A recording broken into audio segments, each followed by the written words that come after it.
সাল্লাম বলেন, যে ব্যক্তি নিজের রিজিক প্রশস্ত হওয়া এবং নিজের আয়ুষ্কাল বৃদ্ধি হওয়া পছন্দ করে, সে যেন আত্মীয়তার সম্পর্ক বজায় রাখে।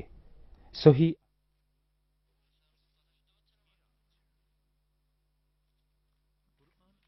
বিজ্ঞানের আলোকে ইসরা ও মিরাজ সম্পর্কে জানতে চাইলে দেখুন বিশিষ্ট গবেষক মোহাম্মদ আনোয়ার হোসেনের গবেষণায় ক্যারে ফ্যামিলি লাইক আপন লাইক প্রচারিত হবে আগামী বৃহস্পতি ও শনিবার রাত ৮টায় শুধুমাত্র ইসলামিক টিভিতে। بسم الله الرحمن الرحيم والعصر إن الإنسان لفي خسر إلا الذين آمنوا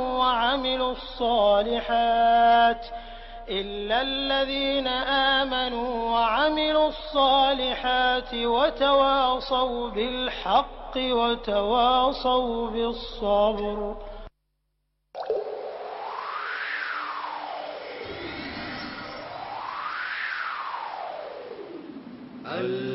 আল্লাহু আকবার, আল্লাহু আকবার। ইসলামিক টিভি, একটি সুন্দর পৃথিবীর জন্য।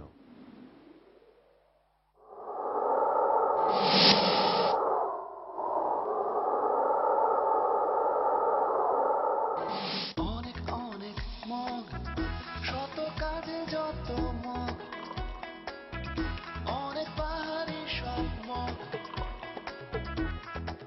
অনেক অনেক মগ। কাজের ধরন বুঝে বেছে নিন handle mug, mini mug, diamond mug, RFL mug.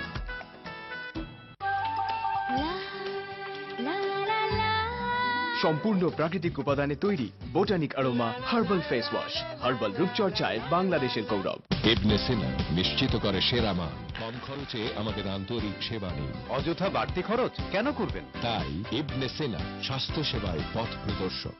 আমার পরিবার, আমার মমতায় ঘেরা, বাচ্চার স্কুল, স্বাধীনের ব্যবসা, আমার অফিস।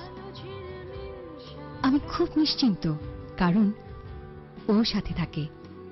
ওর উপর আস্থা রাখতে পারি, নির্ভর করতে পারি। আমার হোন্ডাই ফ্রিজ। হোন্ডাই ফ্রিজের ভিটামিন ফ্রেশ টেকনোলজিতে ভেতরে রাখা সব খাবার থাকে একদম টাটকা, দ্বিগুণ সময় ধরে। রান্না করা খাবারের সব গুণাগুণ অক্ষুণ্ণ রাখে দায়িত্বশীলের মতো। হোন্ডাই, আমার পরিবার, আমার আস্থা। তিন পুরুষের লুঙ্গি, এটিএম লুঙ্গি, বহু বছর ধরে দেশের লক্ষ কোটি মানুষের প্রিয় সহচর। এটিএম লুঙ্গি, তিন পুরুষের লুঙ্গি।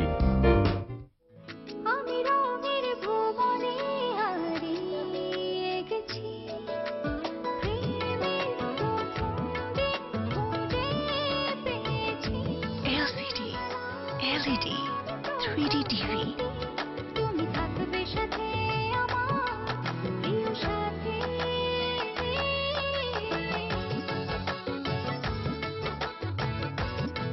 ক্রিস্টাল, নিখুঁত ছবির নিশ্চয়তা।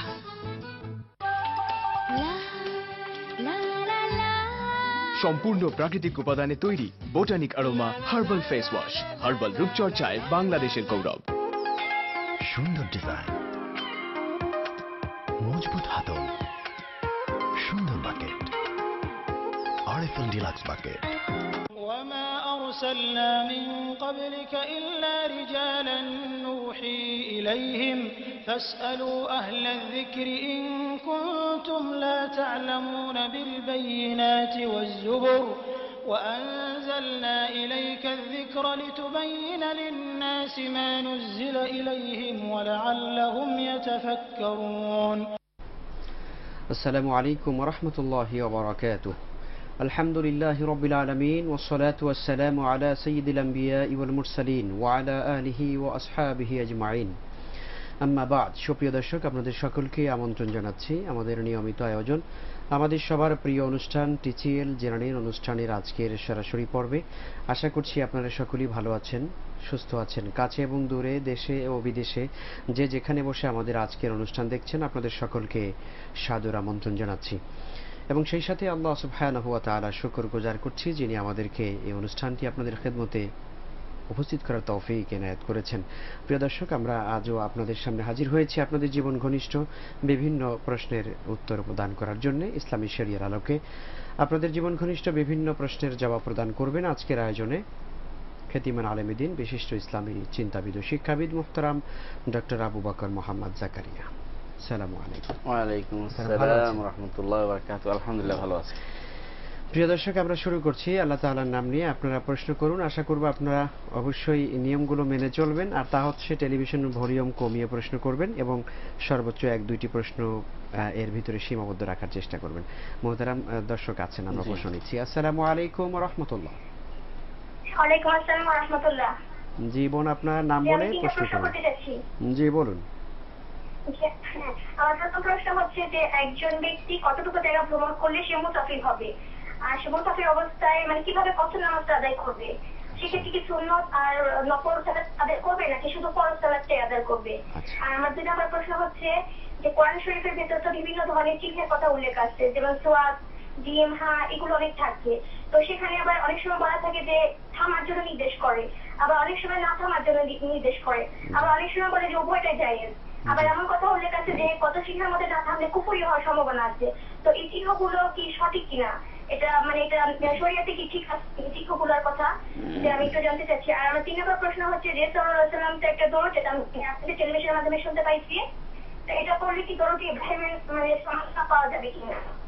জি আসসালামু আলাইকুম। জি ওয়ালাইকুম আসসালাম ওয়া রাহমাতুল্লাহ। বোন, আপনাকে অনেক ধন্যবাদ, আপনি 3টি প্রশ্ন করেছেন। আমরা আপনার প্রশ্নের জবাব জানার জন্য চলে যাচ্ছি মুহতারামের কাছে। যে মুহতারাম, মুসাফির এবং কসর সালাতের বিষয়টি। বিসমিল্লাহ, আলহামদুলিল্লাহ, ওয়াসসালাতু ওয়াসসালামু আলা রাসূলিল্লাহ ওয়া বাদ। মুসাফির এবং কসর নামাজ সম্পর্কে আপনি প্রশ্ন করেছেন। আমাদের দেশে প্রচলিত বা অধিকাংশ আলেমদের মত হচ্ছে যে 48 মাইল আগে যে মাইল চলতো, সে 48 মাইল যদি কেউ সফর করে তাহলে তার জন্য 48 মাইলের, ধরেন আপনি ঘর থেকে 48 মাইল যাবেন এই নিয়তে সফর করেছেন, আপনার পথ থেকে কসর নামাজ শুরু হবে। কসর নামাজ হবে 4 রাকাত নামাজ, 2 রাকাত। 3 রাকাতের নামাজের কোনো কসর নেই বা 2 রাকাতের নামাজের কোনো কসর নেই। অর্থাৎ আপনাকে 2 রাকাত পড়তে হবে, জোহর, আসর, এশা, এই 3টাকে 2 রাকাত পড়তে হবে, অন্যগুলোর কোনো কসর নেই। এটা হচ্ছে কসর নামাজ যদি আপনি 48 মাইল পর্যন্ত একটা সীমা বেঁধে দেওয়া হয়। এর দলিল হচ্ছে রাসূলুল্লাহ সাল্লাল্লাহু আলাইহি ওয়াসাল্লাম বলেছেন যে মহিলা যেন 3 দিন 3 রাত্রির সফর না করে মাহরাম ব্যতীত। তো 3 দিন 3 রাত্রির সফরটা হলো মূলত সফরের একটা মাসাফা ধরা হয়েছে। আর আমরা এটা থেকে নিয়েছেন যে সাধারণত একদিনে 16 মাইল যেতে পারে, সে 3 দিন হলে 3 × 48 মাইল, সেই হিসাবে ধরা হয়েছে। মূলত এখানে সরাসরি রাসূলুল্লাহ সাল্লাল্লাহু আলাইহি ওয়াসাল্লাম থেকে কোনো নস বা কোনো সরাসরি হাদিস নেই।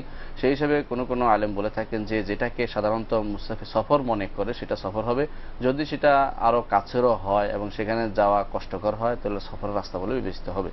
তো সাধারণত যেহেতু আলেমরা একটা মত দিয়েছেন, সেই মতের উপর থাকাই উচিত। কিন্তু 48 মাইল পর্যন্ত যদি আপনার সফর হয়, আপনি সেখানে কসর করবেন। জি। এবং সেখানে কতদিন, মানে যেখানে আমি যাচ্ছি সেই জায়গাটাতে কতদিন অবস্থান করলে? যদি সফরে থাকেন আপনি সবসময় কসর করবেন, আর যদি ওখানে কতদিন অবস্থান করলে আপনি নামাজ পূর্ণ করবেন, সেই মাসালার আলেমদের কয়েকটি মত আছে। তার মধ্যে ইমাম আবু হানিফা রাহমাতুল্লাহ আলাইহি বলেন 15 দিনের অধিক হলে সে সেখানে আর কসর করবে না। কোথাও থাকার নিয়ত করা উদ্দেশ্য, সেখানে আপনি যদি কোনো 1 দিন 2 দিন থাকবেন বলতে বলতে 1 বছরও থাকেন, সুনির্দিষ্ট নিয়ত না করেন, তাহলে আপনি পুরোটাই কসর করবেন। আর যদি মনে করেন যে আমি নির্দিষ্ট করলাম 15 দিন, তো 15 দিন নিয়ত করার পরে আপনার কিন্তু আর সেখানে আর কসর করবেন না, ফুল নামাজ পড়বেন। তারপর যদি আপনি চলেও যান মাঝখানে, তাদের সমস্যা নেই, আপনার এরপরে নামাজগুলি আপনি স্বাভাবিকভাবে সফর করবেন। তবে সহি মত হচ্ছে এখানে বিশুদ্ধ আরেকটি মত আছে, সেটা হচ্ছে যে আসলে 4 দিনের অধিক যদি হয়, 4 দিনের অধিক হলে সেখানেই কসর নামাজ আর করবেন না, কসর করবেন না, নামাজ সেখানে পূর্ণ করবেন। এটাই বেশিরভাগ হাদিস দ্বারা প্রমাণিত। জি।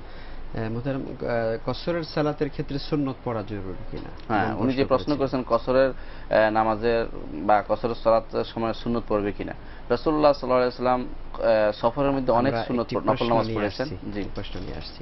আসসালামু আলাইকুম ওয়া রাহমাতুল্লাহ। হ্যালো, আসসালামু আলাইকুম। ওয়া আলাইকুম আসসালাম। জি বোন, আপনি? আমার প্রশ্ন হলো যে আমার বাসায় একজন পার্ট টাইম কাজ করে, একজন গৃহকর্মী। হ্যাঁ, সে মাঝখান দিয়ে কিছুদিন ছুটিতে গিয়েছিল। এখন আমার সাথে আমার শাশুড়ি থাকেন। উনি তার ওই যে কয়েকদিন সে ছুটিতে ছিল, আমার শাশুড়ি তার বেতনটা ওখান থেকে কেটে রেখেছে আর কি। এই কথাটা শোনার পর থেকে আমি খুবভাবে মানসিকভাবে মানে আমি মনটা খুব অস্থির হয়ে আছে যে কেন উনি এই কাজটা করলো, আমি বলতেও পারছি না বা সইতেও পারছি না। হ্যাঁ, এটা এখন আমার এখানে করণীয় কি? আর আরেকটা জিনিস হলো যে হ্যাঁ, আমার সাথে আমার শাশুড়ি থাকে, কিন্তু উনার মানে আমি কোনো কিছু ব্যবহার করা বা কোনো কিছু করা সেটা উনি পছন্দ করেন না। ধরেন আমি যদি কোনো কিছু ইউজ করি, উনার কথা হলো যেগুলো উনার জিনিস কেন আমি ইউজ করব, এগুলা নিয়ে মানে পারিবারিক ভাবে আমি খুব মানে মানসিক ভাবে আমি খুব অস্বস্তিতে আছি। আমি কি করলে আমি শান্তি পাবো আমি ঠিক বুঝতে পারছি না। আচ্ছা আচ্ছা, হ্যাঁ, আমাকে আপনি যদি কোনো একটু পথ দেখান তাহলে আমি খুব উপকৃত হব আর কি। জি, আমরা দোয়া করছি আপনার এই পারিবারিক অশান্তিটুকুন আল্লাহ তাআলা দূর করে আপনাকে পারিবারিক জীবনে শান্তি দান করেন, এবং তার সমাধানটা আমরা জানবো একটু পরে ইনশাআল্লাহ তাআলা। আপনাকে অনেক ধন্যবাদ। রাসূলুল্লাহ সাল্লাল্লাহু আলাইহি ওয়াসাল্লাম সফরে সাধারণত নফল নামাজ বেশি বেশি পড়তেন। তিনি নামাজ শুরু করতেন কিবলার দিকে ফিরে, তারপর হাইসু তাওয়াজ্জাহাত বিহি রাহিলাতুহু, যেদিকেই তার বাহন ফিরতেন সেদিকে ফিরে নামাজটা কমপ্লিট করতেন। নফল নামাজের ক্ষেত্রে কিবলা দিয়ে শুরু করলে তারপর এরপরে বাহন যেদিকে ঘুরে নামাজের কোনো ক্ষতি হয় না, কিন্তু ফরজ নামাজের ক্ষেত্রে সেটা হয় না। ফরজ নামাজ অবশ্যই কিবলা ঠিক রেখে নামাজটা পড়তে হয়। এখানে সুন্নত পড়বে কিনা উনি সেই প্রশ্নটা করেছেন। রাসূলুল্লাহ সাল্লাল্লাহু আলাইহি ওয়াসাল্লাম যে রাতিবের সুন্নত বা নামাজের আগে পিছে যে সুন্নতগুলো আছে সেই সুন্নতগুলো রাসূলুল্লাহ সাল্লাল্লাহু আলাইহি ওয়াসাল্লাম পড়তেন না। প্রমাণিত হয়নি যে রাসূলুল্লাহ সাল্লাল্লাহু আলাইহি ওয়াসাল্লাম কোনো সফরে এই সুন্নতগুলি পড়েছেন, কেবলমাত্র ফজরের সুন্নত ছাড়া। ফজরের সুন্নতটা রাসূলুল্লাহ সাল্লাল্লাহু আলাইহি ওয়াসাল্লাম কখনো ত্যাগ করতেন না, ফজরেও না, সফরেও না, হদরেও না, অর্থাৎ একামত অবস্থায়ও না, সফর অবস্থায় কোনো অবস্থায় রাসূলুল্লাহ সাল্লাল্লাহু আলাইহি ওয়াসাল্লাম এই ফজরের সুন্নত ত্যাগ করেননি। এর বাইরে অন্য কোনো সুন্নত পড়েছেন প্রমাণিত হয়নি। সেই হিসাবে এই সুন্নতগুলি পড়বেন না, না পড়াটাই মূলত তার জন্য সুন্নত হবে। যে সফরে থাকবেন তার জন্য সুন্নতগুলো না পড়াটাই সুন্নত হবে। জি জি, আলহামদুলিল্লাহ, আমরা বিস্তারিতই জানতে পেরেছি বিষয়টি। আমাদের বোনের দ্বিতীয় প্রশ্ন ছিল যে কোরআনে কারিমের আয়াতের ভিতরে যে বিভিন্ন চিহ্নগুলো থাকে সেটা সম্পর্কে ইসলামী শরিয়তের দৃষ্টিভঙ্গিটা কি? বোন, আসলে এই চিহ্নগুলো অত্যন্ত গুরুত্বপূর্ণ হচ্ছে আপনি কোথায় থামবেন কোথায় থামবেন না আপনি জানেন না। অর্থ বুঝলে আপনি বুঝতে পারতেন যে এখানে অনেক সময় একটা শব্দ এদিক সেদিক হলে আপনি যা বলেছেন যে কখনো কুফুরির অর্থ দেয়, আবার সেই জন্য আপনাকে জায়গা মতো থামার জন্য কখনো জিম দেয়া হয়েছে, কখনো না থামার জন্য দেয়া হয়েছে সদ লাম ইয়া, কখনো এই শব্দগুলো জিম দেয়া হয়েছে, কখনো দেয়া হয়েছে কাফ কিলা আলাইল ওয়াকফের অর্থে, তো এই কালে দেয়া হয়েছে। বিভিন্ন রকমের চিহ্নগুলো দেওয়া হয়েছে। চিহ্নগুলো গুরুত্বপূর্ণ, কারণ আপনি যদি অর্থ বুঝতেন তাহলে আপনি বুঝতেন যে এগুলি গুরুত্ব রয়েছে। এগুলি আলেমরা কিন্তু অনেক গবেষণা করে বা যারা কারি কোরআরা তারা নির্ধারণ করে দিয়েছেন যে এখানে থামবে এখানে থামবে না। এগুলো ওকুফ এবং ওকুফের অর্থ ওকুফ অনুসারে থামা, এটা কিন্তু কোরআনের একটা বিরাট গুরুত্বপূর্ণ একটি বিষয়। যেখানে সেখানে থামা যায় এভাবে আছে যে আল্লাহ রাসূল থেমেছেন, হ্যাঁ কোথাও কোথাও আছে আল্লাহ রাসূল থেমেছেন। এবং সাহাবা, তাছাড়া এই যে থামার জায়গাটুকু মূলত বেশিরভাগ সময় দেখা গেছে এগুলি অনেকটাই শাফাহিয়ান, অর্থাৎ রাসূলুল্লাহ সাল্লাল্লাহু আলাইহি ওয়াসাল্লাম থেকে সাহাবায়ে কেরাম নিয়েছেন, সাহাবায়ে কেরাম থেকে তাবেঈনরা নিয়েছেন। এইভাবে আজ পর্যন্ত সেটা কোথায় থামতে হবে একটা নিয়ম হয়ে আসছে। যারা সাধারণত কোরআনে কারীমের উপর গবেষণা করেন তারা এগুলো বুঝতে পারেন। অনেক সময় কোন জায়গায় থামতে হবে এর উপরে গ্রন্থ রচিত হয়েছে, আলাদা গ্রন্থ রচিত হয়েছে। আমার ওস্তাদ শেখ ইলিয়াস মসজিদ নববীতে যিনি দর্শ দেন তিনি এর উপর একটা গ্রন্থ লিখেছেন, কোথায় থামতে হবে কোথায় থামতে হবে না, এই দৃষ্টি একটা গ্রন্থ আছে। এবং এগুলি মাসুর, এগুলি যে আলেমরা ইচ্ছা করে ঢুকাই দিয়েছে তা না, এগুলি অনেকটাই প্রমাণিত, সবগুলি প্রমাণিত। আলহামদুলিল্লাহ। জি, আমাদের বোনের একটি প্রশ্ন, দরুদে ইব্রাহিমী পড়াটার ফজিলত সম্ভবত জানতে চেয়েছেন নাকি? বোন, দরুদে ইব্রাহিমী হচ্ছে রাসূলুল্লাহ সাল্লাল্লাহু আলাইহি ওয়াসাল্লামের শিখিয়ে দেয়া দরুদ। আল্লাহুম্মা সাল্লি আলা মুহাম্মাদিন ওয়া আলা আলি মুহাম্মাদিন কামা সাল্লাইতা আলা ইব্রাহিম ওয়া আলা আলি ইব্রাহিম ইন্নাকা হামিদুম মাজিদ। আল্লাহুম্মা বারিক আলা মুহাম্মাদিন ওয়া আলা আলি মুহাম্মাদিন কামা বারাকতা আলা ইব্রাহিম ওয়া আলা আলি ইব্রাহিম ইন্নাকা হামিদুম মাজিদ। কয়েকটি সিগা আছে, এটা মানে কয়েক রকমের উল্লেখিত আছে, কিন্তু এইভাবে ইব্রাহিম আলাইহিস সালামকে উল্লেখ করে বলা উদ্দেশ্য বলে রাসূলুল্লাহ সাল্লাল্লাহু আলাইহি ওয়াসাল্লাম শিখিয়েছেন আমাদেরকে এটা সবচেয়ে উত্তম দুরুদ, এবং এটা নামাজের ভিতরে আমরা পাঠ করে থাকি। এবং যাতে কোনো সন্দেহ নেই, অন্য দুরুদ যেটা মানুষে বের করেছে অনেক সময় দেখা যায় যে এটা শরীয়ত সম্মত হয় না, অনেক সময় এটা ভুল হয়, অনেক সময় আকীদাগত বিভ্রান্তিও থাকতে পারে এর ভিতরে। যদি এটা আমরা নিয়মিত পাঠ করি তাহলে নিঃসন্দেহে রাসূলুল্লাহ সাল্লাল্লাহু আলাইহি ওয়াসাল্লাম যে বলেছেন যে তার উপরে একবার যদি কেউ দুরুদ পাঠ করে আল্লাহ তাআলা তার জন্য 10 বার দুরুদ পাঠ করে। রাসূলুল্লাহ সাল্লাল্লাহু আলাইহি ওয়াসাল্লামের উপরে দুরুদ পাঠ করার অর্থ হচ্ছে তাকে আমরা এই দুরুদ পেশ করছি তার সামনে, আল্লাহ যেন তার কাছে দুরুদটা দেন। আর আল্লাহ দুরুদ পাঠ করার অর্থ হচ্ছে আল্লাহ তাআলা তাকে তার সাথে যারা আছেন ফেরেশতাদের কাছে তাকে স্মরণ করেন, তার কথা উল্লেখ করেন আর আমাদের কথা উল্লেখ করেন। এগুলো সবগুলি হচ্ছে একটা বিরাট নিয়ামতের বিষয়, এটা নিঃসন্দেহে একটা সওয়াবের কাজ। এটা আমাদের মনে রাখা উচিত। আমরা হাদিস থেকে আরো যে দুরুদগুলো মুহতারাম পাই, দরুদ ইব্রাহিমী, সেগুলো আমরা পড়তে পারি না? সেগুলো হাদিস শরীফ থেকে মোট 6 রকমের দুরুদ এসেছে এবং সবগুলিতে বেশিরভাগই দেখা গেছে যে কাছাকাছি দুরুদ ইব্রাহিমের কাছাকাছি দুরুদ বেশি বেশি, হ্যাঁ কাছাকাছি দুরুদ। আমাদের দেশে যে সমস্ত দুরুদ নারিয়াকেও বানিয়ে নিয়েছে বা দুরুদের খাজা বা এই সমস্ত ওইগুলি কিন্তু কোরআন ও হাদিসে প্রমাণিত নয়। কোরআন হাদিসে প্রমাণিত হচ্ছে দুরুদ ইব্রাহিমী। আমরা যদি একত্র করে 6 রকমের দুরুদ আমরা পাবো এবং সবচেয়ে ছোট দুরুদ হচ্ছে সাল্লাল্লাহু আলাইহি ওয়াসাল্লাম। সাল্লাল্লাহু আলাইহি ওয়াসাল্লাম। জি জি আলহামদুলিল্লাহ। আসসালামু আলাইকুম ওয়া রাহমাতুল্লাহ। ওয়ালাইকুম আসসালাম। জীবন, আপনি প্রশ্ন করুন। আমি হচ্ছে একটা পরীক্ষা পাশের জন্য নিয়ত করছিলাম যে আমি 1 বছর রোজা রেখে দিব। আচ্ছা। এবং সেটা এভাবে করছি যে আমি প্রত্যেক শীতের সিজনে মানে 2 মাস 3 মাস করে রেখে দিব, কিন্তু এখন আমার কাছে মনে হচ্ছে যে আমি পারবো কিনা, আবার আমার আত্মীয়স্বজন যারা আছে তারাও ভাবতেছে যে আমি পারবো কিনা। আচ্ছা। এখন এটা ছাড়া বিকল্প আমি হয়তো বা 6 মাস রোজা রেখে দিলাম, আর 6 মাস রাখতে না পারি, এজন্য আমি কি করতে পারি? আচ্ছা আচ্ছা, জি আপনার এই মানতের বিষয়টি একটি গুরুত্বপূর্ণ, আমরা তার সমাধান জানবো ইনশাআল্লাহ বিরতির পরে। মোহতারাম, আমরা বিরতি নিয়ে ফিরবো ইনশাআল্লাহ। প্রিয় দর্শক, আপনারা দেখছেন টিসিএল জেনে নিন আজকের পর্ব। আমরা একটি ছোট্ট বিজ্ঞাপন বিরতির পরে আবার আলোচনায় ফিরে আসবো ইনশাআল্লাহ।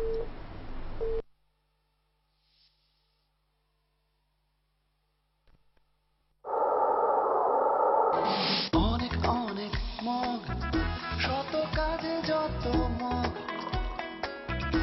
অনেক পাহাড়ি সব মগ, অনেক অনেক মগ। কাজের ধরন বুঝে বেছে নিন handle mug, mini mug, diamond mug, RFL mug.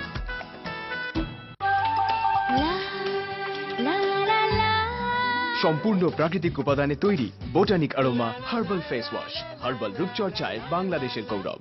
এই ধবধবে সাদা শুধু চোখ ঝলসায়, রং চঙে রং দেখে ঈর্ষা জাগায়, তুষার শুভ্রতা কোন জাদুর গুণে, জানি শুধু আমি জানি। তিব্বত ডিটারজেন্ট পাউডারে আছে এক্সট্রা পাওয়ারের জাদু। এখন জাদু তোমার হাতে। তিব্বত ডিটারজেন্ট পাউডার। সম্পূর্ণ প্রাকৃতিক উপাদানে তৈরি botanic aroma herbal face wash, herbal রূপচর্চায় বাংলাদেশের গৌরব। গুঁড়া মশলার উৎপাদন, প্রসেসিং সবকিছু নিজে চোখে দেখে নিতে হবে, কারণ এর সাথে জড়িয়ে আছে আমার পরিবারের সুস্বাস্থ্য। সব ক্ষেত্রে সবকিছুর গুণগত মান দেখে নেওয়ার অধিকার রয়েছে সবার। এই অধিকারকে আমরা স্বাগত জানাই, কেননা শুধুমাত্র বাছাইকৃত সেরা উপাদানে তৈরি মশলাই আমরা আপনার হাতে পৌঁছে দেই। রাঁধুনি গুঁড়া মশলা, খাঁটি মানের নিশ্চয়তা। সুন্দর ডিজাইন, মজবুত হাতল, সুন্দর বাকেট, আরএফএল ডিলাক্স বাকেট। সম্পূর্ণ প্রাকৃতিক উপাদানে তৈরি botanic aroma herbal face wash, herbal রূপচর্চায় বাংলাদেশের গৌরব। শতাধিক কনসালটেন্ট ও সর্বাধুনিক প্রযুক্তি নিয়ে ইবনে সিনা ডায়াগনস্টিক অ্যান্ড ইমেজিং সেন্টার এখন বৃহৎ পরিসরে। ইবনে সিনা, স্বাস্থ্য সেবায় পথ প্রদর্শক। ধানমন্ডি, উত্তরা, বাড্ডা সহ মনোরম লোকেশনে বেছে নিন আপনার স্বপ্নের ঠিকানা। House and home limited, better living.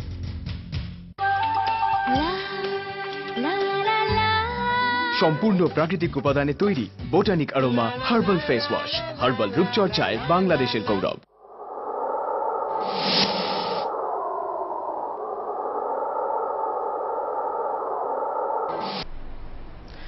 প্রিয় দর্শক, বিরতির পরে আপনাদের সকলকে আবারও স্বাগত জানাচ্ছি আমাদের আজকের অনুষ্ঠানে। আলহামদুলিল্লাহ, অনেক সুন্দর সুন্দর প্রশ্ন আপনারা করছেন এবং তার জবাব আমরা জানতে পারছি ইসলামী শরিয়ার আলোকে। মোহতারাম, একজন বোন প্রশ্ন করেছিলেন যে ওনাদের ঘরে একটি কাজের মেয়ে আছে, তো ছুটিতে গিয়েছেন, তার শাশুড়ি ছুটিতে যতদিন ছিলেন তার বেতন কেটে দিয়েছেন। তো এটা আসলে ঠিক করেছেন কিনা আমরা উত্তরটি নেব, আর একটি প্রশ্ন নিয়ে আসছি আলোচনায়। আসসালামু আলাইকুম। জি জি, প্রথমটা হচ্ছে ছবি তোলা, তোলানো, অঙ্কন করা, ইত্যাদি সবাই হারাম। এখন আমরা ক্যামেরা দিয়ে ছবি তুলি, টিভিতে ক্যামেরা দিয়ে ছবি তোলা হয়, এটা কি শরীয়ত সম্মত? আরেকটা প্রশ্ন হচ্ছে ইসলামী ব্যাংক বলে লাভ, অন্যান্য ব্যাংক বলে সুদ। এখন ইসলামী ব্যাংক লাভ বলার অর্থটা কি?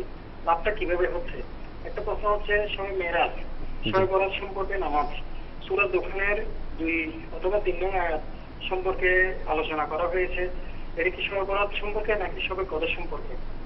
আচ্ছা আচ্ছা, অনেক ধন্যবাদ দর্শক আপনাকে। খুব দ্রুত 3টি প্রশ্ন করে ফেলছেন, আমরা আলহামদুলিল্লাহ তাআলা এর উত্তর আমরা জানবো। জি মোহতারাম, যে বিষয়টি আপনার কাছে বলেছিলাম। জি, আসলে বোন, আপনার শাশুড়ি যে কাজটি করেছে এটা অমানবিক। মূলত আল্লাহ এবং আল্লাহ রসুলের দিনে এরকম কারো কাজের অর্থ রেখে দেওয়া জায়েজ নেই। রাসূলুল্লাহ সাল্লাল্লাহু আলাইহি ওয়াসাল্লাম বলেছেন যে কিয়ামতের মাঠে আমি পক্ষ নেব ওই লোকের যাকে কোনো কাজে খাটানো হয়েছে অথচ তার অংশ হিস্সা পুরোপুরি আদায় করে দেয়া হয়নি। সুতরাং এই মেয়ে এখন হয়তো দুনিয়াতে সে লাঞ্ছিতা বা তার পক্ষে দাঁড়ানোর কেউ নেই, কিন্তু একদিন রব্বুল ইজ্জতের সামনে সবাইকে দাঁড়াতে হবে, তখন তাকে তার পরিপূর্ণ হিস্সা আদায় করে দিতে হবে। আপনার শাশুড়ি যদি তাকে এখন না দেন, তখন তার ন্যাক যত আছে তার থেকে নিয়ে ওই মেয়েকে দিয়ে দেওয়া হবে এবং সে জান্নাতে চলে যাবে ইনশাআল্লাহ। সুতরাং এটা বিরাট সুযোগ এই মেয়ের জন্য যে এই দুনিয়াতে যদি কোনো সে প্রতিকার নাও পায়, আখিরাতে সে অবশ্যই পাবে। ওয়ালা তাহসাবান্নাল্লাহ গাফিলান আম্মা ইয়ামালুয যালিমুন ইন্নামা ইউআখিরুহুম লিয়াউমিন তাশখাসু ফীহিল আবসার।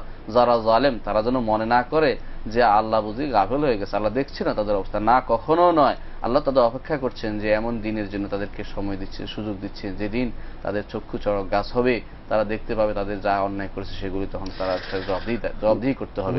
মনে রাখবেন যে কখনো এটা নয় যে তার যে ছুটির সময়টুকু এটা তার একটা ছুটি, এটা তার প্রাপ্য। এটা এই নয় ছুটির টাকা সে প্রাপ্য। একটা মানুষ যখন 8 ঘন্টা চাকরি করে, এরপরে বাকি সময়টুকু তো সে কিন্তু সারাদিনের বেতনটাই নেই। 8 ঘন্টার বেতন অর্থ সে ছুটি, সে যে শ্বাস প্রশ্বাস নেয় বা সময় ক্ষেপণ করে, সে যে কোথাও বসে, এটা কিন্তু আর কাজের অংশের ভিতরে গণ্য হবে। কারণ একটা মানুষ সার্বক্ষণ কাজ করতে পারে না, তাদের কাছে সময় দিতে হয়। সব মানুষ এই কাজ করে। এখানে যদি মানে ছুটিটার ক্ষেত্রে যদি এমন হয় যে আসলে সে নির্ধারিত দিনের চেয়ে বেশি ছুটি কাটিয়ে, সেটা তো আলাদা কথা। সেটা তো তাহলে ছুটি নয়, সেটা তাকে অন্যায় করে, সেটা অন্যায় করে আলাদা কথা। কিন্তু সত্যিকার নির্ধারিত ছুটি কাটায় আসার পরে তার তো এটা তার ছুটিটা চাকরির ভিতরেই নেওয়া হয়েছে, ছুটি অনুমোদন ক্রমে যাওয়া হয়েছে, এটা তাকে এটা এই টাকা থেকে তাকে বাদ দেওয়া জায়েজ হবে না। জি। আর একটি কথা হচ্ছে, শাশুড়ি আপনাকে কষ্ট দিচ্ছে, আপনি যেন শাশুড়ি কষ্ট না দেন এটাও দেখবেন। শাশুড়ি আপনাকে কষ্ট দিচ্ছে, মনে রাখবেন শাশুড়ির জন্য যেমন আল্লাহ তাআলা আছেন, আপনার জন্য আল্লাহ তাআলা আছেন। তো তিনি যদি আপনাকে কষ্ট দেন, তার জন্য তাকে জবাবদিহি করতে হবে। আপনার জন্য আল্লাহ তাআলা আছেন, আপনি তার শাশুড়ি কষ্ট দেন, সেটার জন্য আপনি জবাবদিহি করতে হবেন। দুনিয়ায় তাদের সবার জন্য শেষ কথা নয়। এখন যা আমরা করছি তার জন্য আখিরাতে একটা বিরাট ধরনের পরিণাম আমাদের অপেক্ষা করছে। ভালো করলে ভালো পাবো, খারাপ করলে খারাপ পাবো। আপনার শাশুড়িকে এটা বুঝাতে হবে। আর আপনি পারলে ক্ষমা করে দিবেন, ক্ষমা করা মহত্বের লক্ষণ। আপনাকেও আল্লাহ তাআলা ক্ষমা করে দিবেন, এটা নিঃসন্দেহে ভালো কাজ। আরেকটি জিনিস, আপনি এই যে জিনিসগুলি ধরেন আপনার শাশুড়ি রাগ করে, সেটা যদি আপনার একান্ত জিনিস হয়, সেটাতে রাগ করলে আপনার কিছু যায় আসে না। অথবা আপনার স্বামী যদি আপনাকে সেটা দিয়ে থাকেন এবং সেটাতে আপনার স্বামী আপনাকে দিয়ে থাকেন, তো আপনার শাশুড়ি বাধা দেওয়ার কোনো অধিকার নেই সেখানে। হ্যাঁ, আপনার শাশুড়ির একান্ত জিনিস যদি হয়, সেটা আপনি ধরতে পারবেন না, কারণ সেটা তার অধিকার, তার নিজস্ব জিনিস।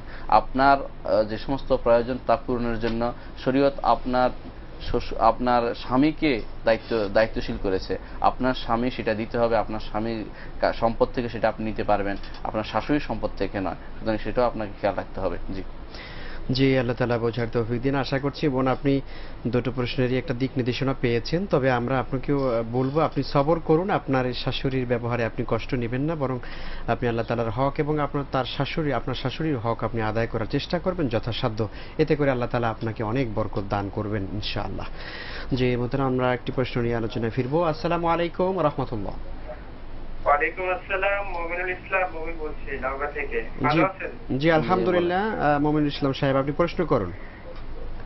আচ্ছা, আমি বিএসসি ইঞ্জিনিয়ারিং ফার্স্ট ইয়ারে পড়ি। তো আমার একটা সমস্যা হলো যে বর্তমানে ইউনিভার্সিটি গুলোর যে পরিবেশ আর কি, কোএডুকেশনের কারণে ছাত্রছাত্রীদের যে পরিবেশ, তো এই পরিবেশ থেকে ভালো থাকার জন্য আমি একটা সিদ্ধান্ত নিলাম যে এখন আমি বিয়ে করব, বিয়ে করে রেখে দিব এখন যেহেতু স্টুডেন্ট আমি, এবং এটা ফ্যামিলির সম্মতিক্রমে।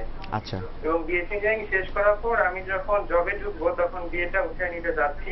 আচ্ছা আচ্ছা। যাতে কোনো প্রকার পাপ বা ব্যভিচার না হয়, অশ্লীলতা থেকে দূরে থাকার জন্য আমি এটা করতে যাচ্ছি। জি জি জি। তো ইসলামের দৃষ্টিতে এটা কতখানি বৈধ হবে সেটা জানার জন্য ফোন করলাম। অনেক সুন্দর। জি, অনেক ধন্যবাদ আপনাকে মমিন সাহেব। সুন্দর একটি উদ্যোগ নিয়েছেন, অনেক সুন্দর আপনি উদ্যোগ নিয়েছেন। আমরা ইনশাল্লাহ আপনার বিষয়টিকে আমি আশা করি মোহতারাম উৎসাহিত করবেন এবং বলবেন। যে মোহতারাম আমাদের একজন বোন প্রশ্ন করেছিলেন, উনি একটি পরীক্ষাকে কেন্দ্র করে মানত করেছিলেন 1 বছর রোজা রাখবেন পাশ করলে সম্ভবত। তো উনি বলছেন যে এখন এই রোজাগুলো সবগুলো হয়তো পালন করা সম্ভব হবে কিনা, বাকিগুলো কি করবেন বা এই সম্পর্কে? রাসূলুল্লাহ সাল্লাল্লাহু আলাইহি ওয়াসাল্লাম বলেছেন, মান নাযারা আন ইউতি আল্লাহ ফালিউতিহু, যে ব্যক্তি আল্লাহর কোনো আনুগত্য করার জন্য মানত করে সে যেন মানতটা পূরণ করে। যদি তার পক্ষে এখন অসম্ভব হয়ে যায় তখন সেটা কাফারা দিতে হবে সেটাকে। আর মানতের কাফারা হচ্ছে কাফারাতু ইয়ামিন, শপথের কাফারা। শপথের কাফারা হচ্ছে হয় আপনি একটি দাস মুক্ত করবেন, না পারলে মিসকিন খাওয়াবেন, কাপড় দিবেন, না পারলে মিসকিন খাওয়াবেন, 10 জন মিসকিন খাওয়াবেন। স্বাভাবিকভাবে যেরকম আপনি খান সেরকম 10 জন মিসকিনকে খাওয়াবেন।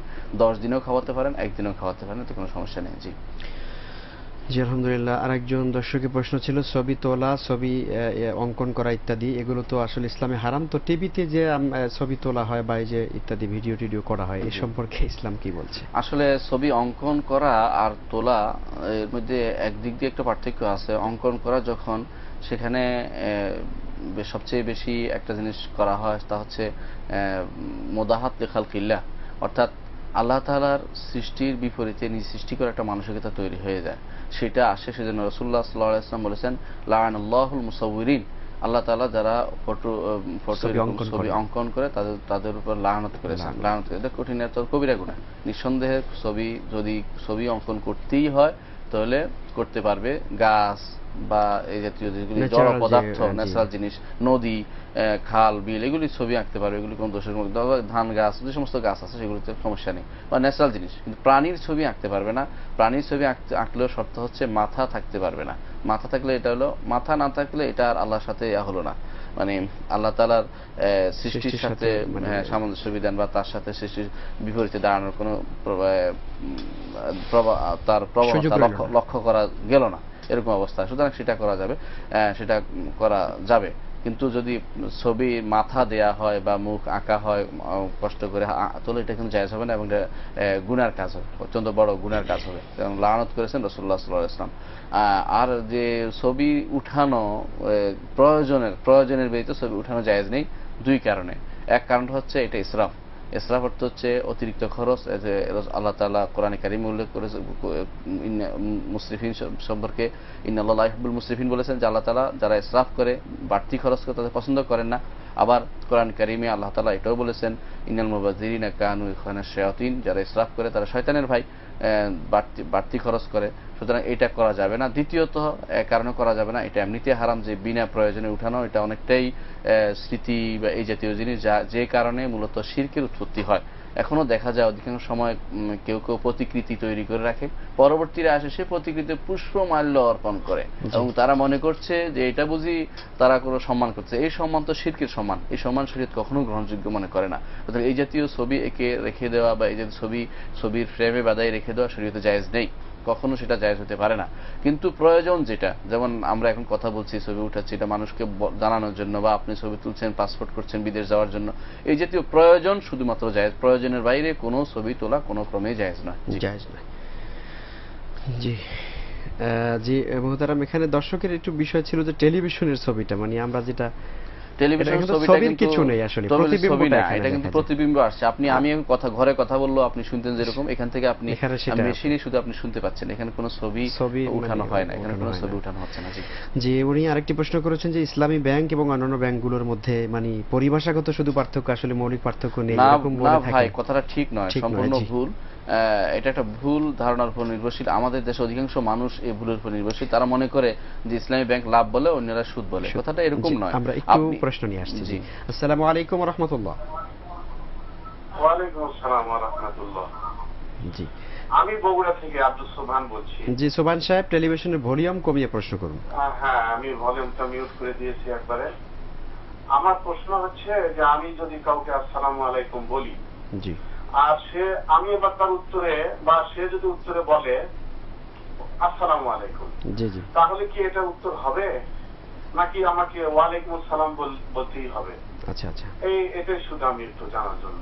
জি জি, অনেক ধন্যবাদ আপনাকে, সুন্দর একটি প্রশ্ন। জি আলোচনা ইসলামিক ব্যাংকিং এর। জি বলছিলাম ইসলামিক ব্যাংকিং এর ব্যাপারে। ইসলামিক ব্যাংকিং আমরা যা বুঝাচ্ছি, ইসলামের নিয়মে যে ব্যাংকিং পদ্ধতি, মূলত ইসলামিক ব্যাংকিং এর উপর উৎসাহ দেওয়া হয়নি। ইসলাম যে জিনিসটা করেছে ব্যবসার প্রতি উৎসাহ দেওয়া হয়েছে, টাকা জমিয়ে রাখার প্রতি ইসলাম উৎসাহ দেয়নি।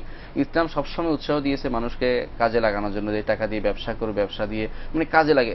এখন যেটা হারাম সেটা হচ্ছে আমি টাকা নিয়ে বসে আছি, কেউ আমার থেকে টাকা নিবে, সে এরপরে আমাকে সুদ দিবে, আমার কোনো কাজ নাই, আমি শুধু সুদ নেব, অতিরিক্ত জিনিস নিতেই থাকবো, আমি ফেঁপে ফুলে বড় লোক হয়ে যাব, এটা ইসলাম কখনো সমর্থন করে না।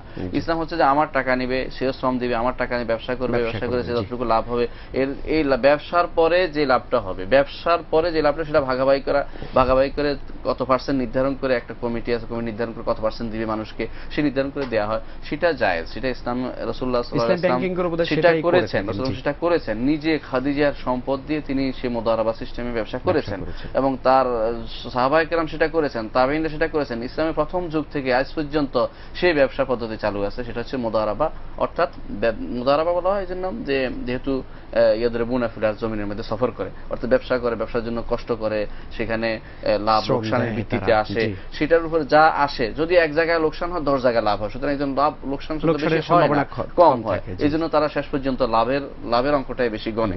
দেখা যায় যে শেষে লাভ হয় এবং লাভ হয়ে আপনার এত পার্সেন্ট লাভ হয়, দেখা যাচ্ছে সাধারণ সুদী ব্যাংক থেকে এটা অনেক ভালো পায় তারা, আলহামদুলিল্লাহ, হ্যাঁ, এতে কোনো সমস্যা হয় না। কিন্তু আমরা যখন মনে করি যে একই রকম মনে করার কোনো কারণ নেই। আপনি মনে রাখবেন আপনার শাশুড়ির মেয়ে যেটা আপনার শালী, সেটাও আপনার শাশুড়ির মেয়ে, কিন্তু আপনার বউ, আপনার স্ত্রী, সেটাও আপনার শাশুড়ির মেয়ে।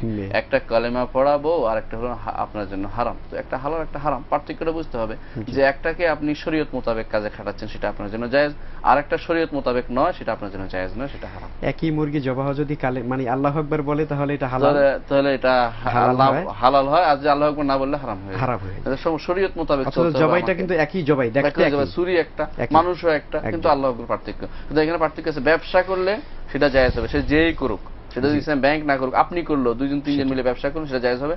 আর ব্যাংকে সুদ না দিলে আপনি একজন গ্রামে যে সমস্ত দাদন ব্যবসায়ী আছে তারা যেভাবে দেয়, সেটাও হারাম, কারণ সেটা অবশ্যই হারাম। আমি যদি করি সেটাও হারাম হবে, কারণ ব্যবসা না করলে টাকা দিয়ে টাকা নেওয়াটাই হারাম, যে কোনো ভাবে। জি আলহামদুলিল্লাহ, আমরা বুঝতে পেরেছি অত্যন্ত সুন্দরভাবে। অনেক ধন্যবাদ মোহতারাম আপনাকে। প্রিয় দর্শক, আমরা অত্যন্ত জীবন ঘনিষ্ঠ গুরুত্বপূর্ণ বিষয়ে আলোচনা শুনছিলাম। সময় হয়েছে আরেকটি বিরতির, আমরা ফিরবো কিছুক্ষণের মধ্যে ইনশাআল্লাহ তাআলা।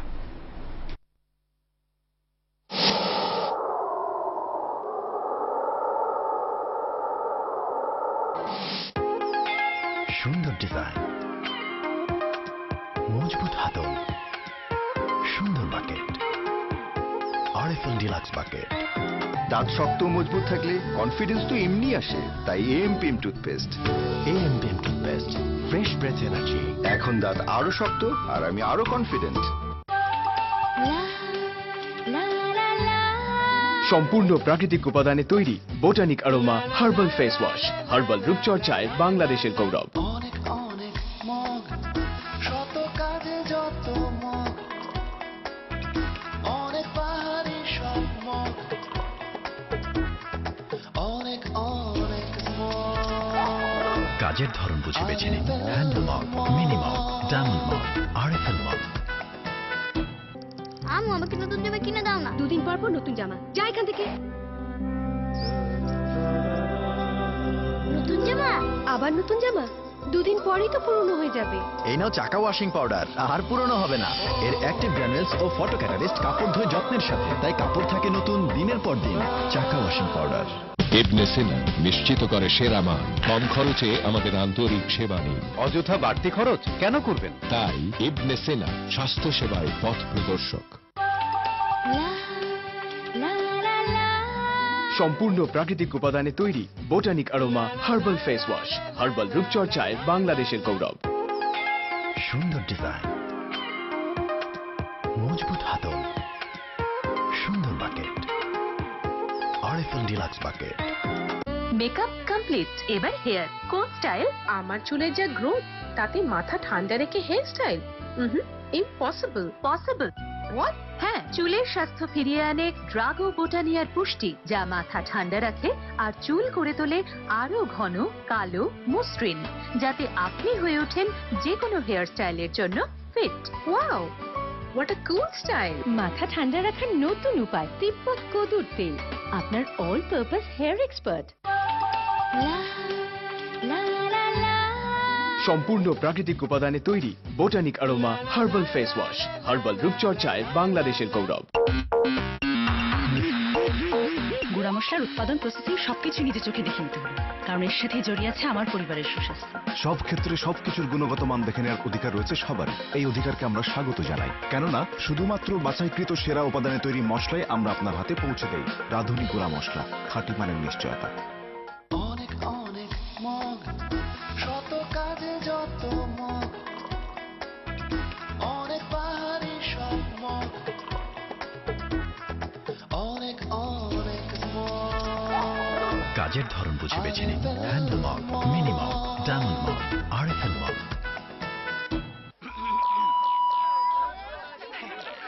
ভাই ও বোনেরা, আমি আপনাদের কাছে কথা দিচ্ছি যে আমি যদি নির্বাচন। আপনার নেতার মুখে কি হয়েছে? নিজে কথা কইতে লজ্জা পায় নাকি? উনি নিজের প্রশংসা নিজে করতে পছন্দ করেন না। আসল কারণ তো হলো তার মুখে গন্ধ। যার মুখে গন্ধ, যার মুখে গন্ধ। এইসব দিয়া দাঁত মাজতেই খাই তেমন বেজ্জতি হইল। এখন থেকে ম্যাজিক। ছাই কয়লা বা ডালে কাজ হবে না ট্রাইক্লোজেন আর স্পাইসিমেন্ট সমৃদ্ধ ম্যাজিক টুথ পাউডার দিয়ে। একেবারে দূর করুন মুখের দুর্গন্ধ। ভাই সব ম্যাজিক, দূর হোক মুখের দুর্গন্ধ। সুন্দর ডিজাইন, মজবুত হাতল, সুন্দর বাকেট, আরএফএল ডিলাক্স বাকেট। সম্পূর্ণ প্রাকৃতিক উপাদানে তৈরি botanic aroma herbal face wash. Herbal রূপচর্চায় বাংলাদেশের গৌরব। ধানমন্ডি, উত্তরা, বাড্ডা সহ মনোরম লোকেশনে বেছে নিন আপনার স্বপ্নের ঠিকানা। House and home limited, better living.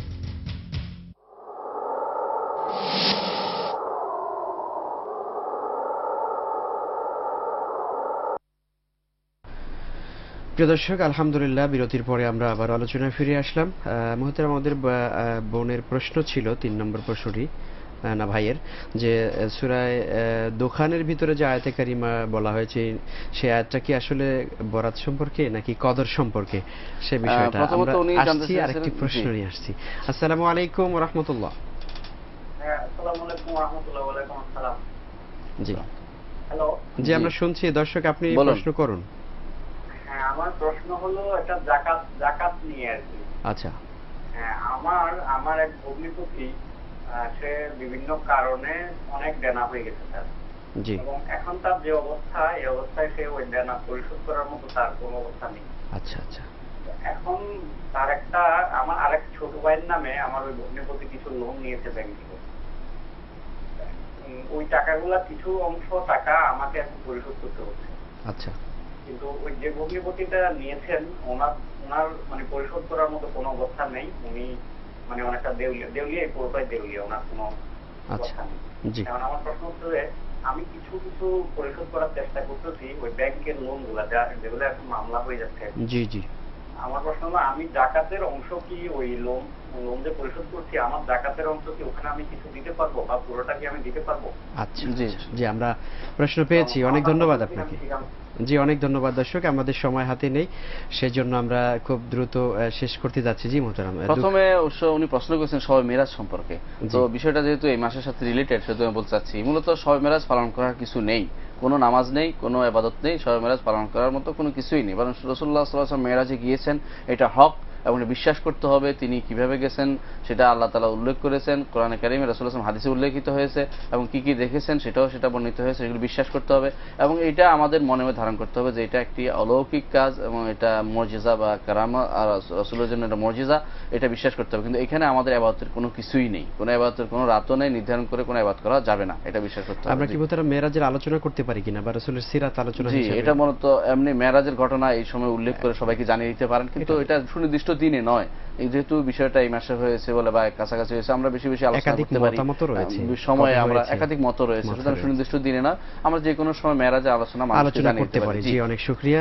তাহলে দোকানের বিষয়টি, জি দ্বিতীয় প্রশ্ন করেছেন তিনি সূরা দোখানে যে ইন্না আনজালনাহু ফি লাইলাতিন মুবারাকা ইন্না কুন্না মুনজিরিন, এই আয়াতটিতে কোন রাতকে উদ্দেশ্য করা হয়েছে? মূলত এই আয়াতটির তাফসীর হচ্ছে সূরা কদরের মধ্যে যে আয়াতটি বলা হয়েছে ইন্না আনজালনাহু ফি লাইলাতুল কদর, একই জিনিস। কারণ এখানেও আল্লাহ তাআলা তাআলা বলেছেন কোরআন নাজিল করেছেন, ওখানে আল্লাহ তাআলা কোরআন নাজিল করেছেন। কোরআন আল্লাহ তাআলা নাজিল করেছেন কদর রাত্রিতে নিঃসন্দেহে, এবং এক আয়াতে তাফসীর করে, এতে ওলামাদের মধ্যে কোনো দ্বিমত নাই যে কোরআনে কারিমের সবচেয়ে উত্তম তাফসীর হচ্ছে ওই তাফসীর যে তাফসীর এক আয়াত আর এক আয়াত দিয়ে করা হয়। সুতরাং এই আয়াতে এটাই হচ্ছে তার সহিহ তাফসীর। এর বাইরে কেউ দুই একজন যে সমস্ত তাফসীর বর্ণনা করেছে সেগুলি হচ্ছে একেবারে গরীব তাফসীর, সেই তাফসীর গ্রহণযোগ্য নয়, সেই তাফসীর গ্রহণযোগ্য নয়। জি, অনেক শুকরিয়া। আলহামদুলিল্লাহ। আমাদের একজন স্টুডেন্ট দর্শক ভাই উনি প্রশ্ন করেছেন যে উনি কো-এডুকেশনের কারণে কিছুটা সমস্যা পড়ছেন, সেই কারণে বিয়ে করতে চাচ্ছেন। জি জি বোন, ভাই আপনি যে বিয়ে করতে চাচ্ছেন নিঃসন্দেহে ভালো কথা। রাসূলুল্লাহ সাল্লাল্লাহু আলাইহি ওয়াসাল্লাম বলেছেন কেউ যদি নিজেকে পবিত্র রাখার জন্য বিয়ে করতে চায় আল্লাহ তাকে সহযোগিতা করেন, আল্লাহ তার জন্য নতুন দ্বার উন্মুক্ত করে দেন। তো আপনার ফ্যামিলি এবং আপনার স্ত্রীর ফ্যামিলি যদি একমত হয় যে এখন বিয়ে করে পরবর্তী উঠিয়ে নেবে, এতে ইসলামের কোনো আপত্তি নেই। তবে যতটুকু পারেন নিজেদের মধ্যে সম্পর্ক রক্ষা করে নিজেদেরকে সঠিক স্বামী স্ত্রী হিসেবে রাখার মধ্যে আপনাদের বরকত রয়েছে। একের থেকে অপর দূরে থাকা বা একে অপরের খোঁজখবর না নেওয়া বা তাদের খরচ খোরপোশ না দেয়া, এটা যেন না হয়। পরস্পর সব সার্বক্ষণিক তত্ত্বাবধান যেন থাকে, ফেলে না রাখে, সার্বক্ষণিক তত্ত্বাবধান যেন থাকে, এদিকে আপনার খেয়াল রাখা দরকার। জি আলহামদুলিল্লাহ। ছাত্র ভাই আমাদের সেটাই চাচ্ছে বোধহয়, আমরা ওনার জন্য দোয়া করি আল্লাহ যেন ওনাকে ওনার এই নেক নিয়ত যেন পুরা করে দেন আল্লাহ তাআলা। আমাদের আরেকজন দর্শক প্রশ্ন করেছিলেন যে আসসালামু আলাইকুম, এর জবাবে কি আসলে আরেকজন যদি আসসালামু আলাইকুম যদি একসাথে দুইটা সালাম হয়ে যাওয়া হয়ে পড়ে, হ্যাঁ কোনো ইচ্ছা করে মানে অটোমেটিকলি দুইজনের পক্ষ থেকে চলে আসছে, যেটা কাদরান বলা হয়, যে সৌভাগ্যক্রমে দুজনেই সালাম দিয়েছে, তখন আর জবাব দরকার না, কারণ দুজনেই সালাম দিয়েছে এখানে। আর যদি একজন সালাম শুনেছেন আরেকজন এরপরে সালাম দিবেন না, বরং তিনি জবাব দিবেন। নিয়ম হচ্ছে তিনি জবাব দিবেন, কারণ যে আগে দিচ্ছেন তিনি সওয়াব বেশি পাবেন। রাসূলুল্লাহ সাল্লাল্লাহু আলাইহি ওয়াসাল্লাম এই জন্য সাহাবায়ে মধ্যে প্রতিযোগিতা হতো কে আগে সালাম দিবে। রাসূলুল্লাহ স্ত্রীদের মধ্যে প্রতিযোগিতা হতো কে আগে রাসূলকে সালাম দিতেন, মানে সালামের একটা প্রতিযোগিতামূলক জিনিস। সুতরাং যে আগে দিবে তার মর্যাদা বেশি এবং তিনি বেশি সওয়াব পাবেন, তা অন্যজন উচিত হবে তিনি যেন সেই জবাবটা দেন, নিয়মিত জবাবটা দিয়ে দেন। এটা হচ্ছে সঠিক নিয়ম। একসাথে দুইজনের মুখ থেকে বের হলে তার জন্য জবাব লাগবে না। জি আচ্ছা আলহামদুলিল্লাহ। সুন্দর একটি বিষয় আমরা জানলাম। আমাদের শেষ প্রশ্ন আজকের অনুষ্ঠানের যাকাত বিষয়ক মোহতারাম, যে ব্যাংক থেকে লোন নিয়েছে এখন মানে অসহায় হয়ে পড়েছেন, তো যাকাত থেকে এটা দেয়া যাবে? বুঝতে পারছি ভাই, সবচেয়ে আপনি যে কাজটা করেছেন আপনার ভগ্নিপতি সহযোগিতার জন্য আপনি হাত বাড়িয়েছেন, ইসলাম এটা পরিপূর্ণ সমর্থন করে। আপনার জাকাতের টাকা আপনি তাকে দিতে পারবেন এবং জাকাতের টাকা দিয়ে তার লোনও শোধ করে দিতে পারবেন। তবে একটা কাজ করতে পারবেন না, সেটা হচ্ছে জাকাতের টাকা দিয়ে লোনের সুদটা দিতে পারবেন না। লোনে যদি সুদ এসে থাকে সুদের টাকা জাকাতের টাকা দিতে পারবেন না। সেটা কোনো কমেই এই হালাল থেকে হারামের জন্য ব্যবহার করা যাবে না, এটা শরীয়তে কোনো বিধান নেই। জি, সুতরাং আমরা আশা করব আপনি আপনার ভগ্নিপতিকে সহযোগিতা করবেন, এতে কোনো অসুবিধা নেই, কিন্তু সুদের টাকাটা আপনি আপনার এই জাকাত ফান্ড থেকে দিবেন। জি জি আলহামদুলিল্লাহ। আমরা আজকের অনুষ্ঠান শেষ করছি। মোহতারাম আপনাকে অনেক অনেক মোবারকবাদ জানাচ্ছি। আলহামদুলিল্লাহ, অনেক সুন্দর জবাব আপনি দিলেন কোরআন এবং সুন্নাহর আলোকে, আমাদের সবারই উপকার হয়েছে। আমরা আশা করছি আমরা আমল করব এর উপরে। প্রিয় দর্শক, আমরা আজকের অনুষ্ঠান শেষ করছি এখানেই। আপনারা সুন্দর সুন্দর প্রশ্ন করলেন এবং তার জবাব আমরা জানলাম।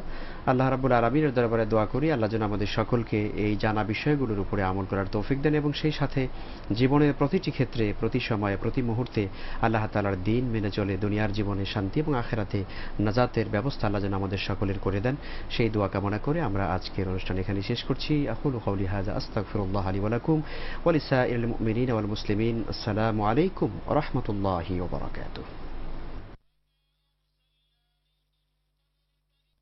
رجالا نوحي إليهم فاسألوا أهل الذكر إن كنتم لا تعلمون بالبينات والزبر وأنزلنا إليك الذكر لتبين للناس ما نزل إليهم ولعلهم يتفكرون.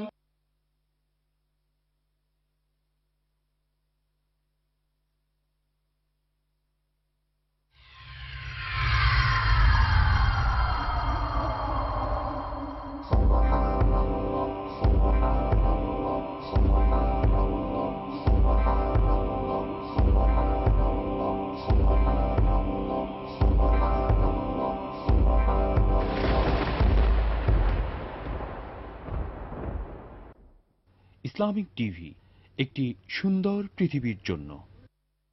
বিসমিল্লাহির রহমানির রহিম।